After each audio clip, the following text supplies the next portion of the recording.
సూర్యాపేట జిల్లా హుజూర్నగర్ నియోజకవర్గంలో ఏవైతే రొటేషన్ పద్ధతిలో బీసీ రిజర్వేషన్లను ఖరారు చేస్తున్నామని చెప్పి మరి హుజూర్నగర్లో ఉన్నటువంటి 7 మండలాల్లో పాలకీడు మండలానికి 22 గ్రామ పంచాయతీలు ఉంటే 22 గ్రామ పంచాయతీల్లో ఒక్క గ్రామ పంచాయతీ కూడా బీసీ కేటాయించకపోవడం చాలా బాధాకరమైన విషయం.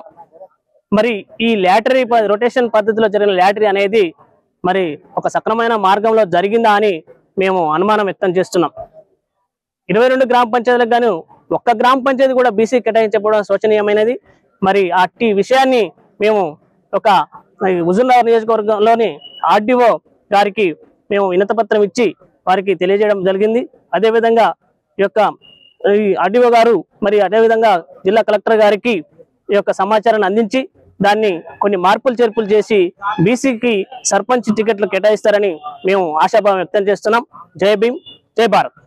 నియోజకవర్గ ఆర్డీఓ ఆఫీస్ కార్యాలయం బీసీ కులాల ఆధ్వర్యంలో, అదేవిధంగా బీసీ హక్కుల సాధన సమితి, అదేవిధంగా అన్ని పార్టీల ఆధ్వర్యంలో ఆర్డీఓ ఆఫీస్ ముట్టడి కార్యక్రమం చేయడం జరిగింది. ఏదైతే హుజూర్నగర్ నియోజకవర్గంలో నియోజకవర్గ అన్ని కేంద్రాలలో రిజర్వేషన్ని పాటించి కేవలం పాలకీడు మండల కేంద్రంలో ఒక్కటే 22 గాను 22లో ఒక్కదానికి కూడా బీసీలకి అవకాశం ఇవ్వకపోవడం అనేది చాలా బాధాకరమైన విషయం. ఏదైతే ఈ రాష్ట్రంలో కాంగ్రెస్ పార్టీ ఏదైతే బీసీల పట్ల కపట ప్రేమను చూపిస్తూ మిగతా మాకు బీసీ రాజ్యం కావాలి, బీసీలకి మేము సమాన హక్కులు కల్పిస్తాం, బీసీలకి రిజర్వేషన్ కల్పిస్తామని మాయమాటలు చెప్పి అధికారంలోకి వచ్చిన తర్వాత ఈరోజు పాలకీడు మండలంలో 22 గ్రామాలకు గాను ఏ ఒక్క బీసీ కూడా అవకాశం కల్పించకపోవటం, ఏదైతే ఈ 10 సంవత్సరాలు ఏదైతే కాంగ్రెస్ పార్టీ జెండాలు మోసుకుంటానికి మాత్రమే ఈ బీసీ వాళ్ళు పనిచేయాలన్నా, ఏ ఒక్క పార్టీ జెండాలు మోయడానికి మాత్రమే ఈ బీసీలు పనికొస్తారా? అంటే సర్పంచ్లకు పోటీ చేయడానికి ఈ బీసీలు పనికిరారా? దీని విషయమై స్థానిక ఆర్డీఓ గారికి వినతిపత్రం ఇవ్వడం జరిగింది. అదేవిధంగా ఆర్డీఓ గారు స్పందించకపోతే జిల్లా కలెక్టర్ ఆఫీస్ కూడా ముట్టడి చేయడానికి మేము సిద్ధంగా ఉన్నాం. దయచేసి స్థానిక మంత్రి గారిని ఒకటే కోరుతున్నాం. ఏదైతే మీరు కాంగ్రెస్ పార్టీ తరఫున రిజర్వేషన్ ఇవ్వడానికి సిద్ధంగా ఉందని మీరు చెప్పినటువంటి అంశం మీద వెనువెంటనే స్పందించి పాలకీడులో దరిదాపులా ఒక 5 బీసీ వారికి కేటాయించాలని మేము బీఆర్ఎస్ పార్టీ పక్షాన కోరుకున్నాం. Thank you.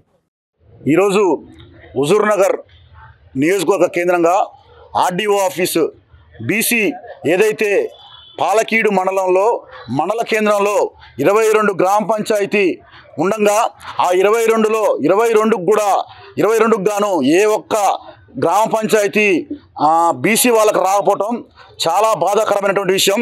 ఇట్టి విషయమై బీసీ రిజర్వేషన్ పోరాట సమితి, అదేవిధంగా బీసీ హక్కుల సాధన సమితి, అదేవిధంగా కుల సంఘాలు, అదేవిధంగా అన్ని పార్టీల ఆధ్వర్యంలో ఈరోజు ఆర్డీఓ ఆఫీస్ ముట్టడి కార్యక్రమం తీసుకోవడం జరిగింది. ఏదైతే ఈరోజు రాష్ట్రంలో నడుస్తున్నటువంటి బీసీల కోసం అన్ని పార్టీలు ఏకమై అన్ని పార్టీలు ధర్నా చేస్తున్న క్రమంలో కేవలం పాలకీడు మండలంలో ఏ ఒక్క గ్రామ పంచాయతీ కూడా బీసీలకు ఇవ్వకపోవడం అనేది చాలా బాధాకరమైనటువంటి విషయం. అంటే 10 సంవత్సరాలు మా బీసీ బిడ్డలు మీ పార్టీల యొక్క అగ్రవర్ణ పార్టీల యొక్క జెండాలు మోయటానికి సిద్ధంగా ఉండాలని మేము అడుగుతున్నాం. దయచేసి దీన్ని వెంటనే ఆర్డీఓ గారు, అదేవిధంగా గౌరవ కలెక్టర్ గారు వెంటనే వీటి మీద తక్షణ చర్యలు తీసుకొని, అదేవిధంగా స్థానిక మంత్రి గారిని మేము అడుగుతున్నాం.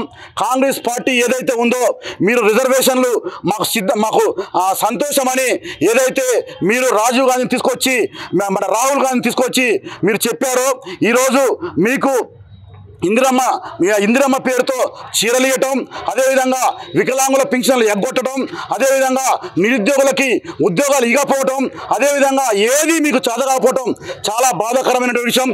అదేవిధంగా ఈరోజు బీసీల నోరు కొట్టడం అనేది చాలా బాధింపదగ్గ విషయం. దీని మీద స్థానిక ఆర్డీఓ, అదేవిధంగా స్థానిక జిల్లా కలెక్టర్, అదేవిధంగా స్థానిక మంత్రి గారు వెంటనే స్పందించి ఆ యొక్క పాలకీడులో దరిదాపులా ఒక 3 నుంచి 4 బీసీ రిజర్వేషన్ చేయవలసిందిగా మేము కోరుకుంటాం.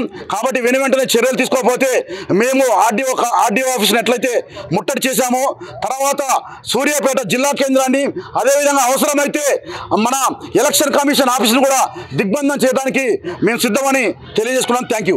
తెలంగాణ రాష్ట్రంలో అస్తిత్వ ఉద్యమాలు ఉవ్వెత్తున నడుస్తూ ఉన్నాయి. 56% జనాభా ఉంది కాబట్టి జనాభా దామాషా ప్రకారం ఎవరెంత జనాభా శాతం ఉంటే వాటా దక్కాల. రాజ్యాంగం కూడా ఆయా జనాభాకు తగ్గట్టుగా విద్య, ఉద్యోగం, ఉపాధి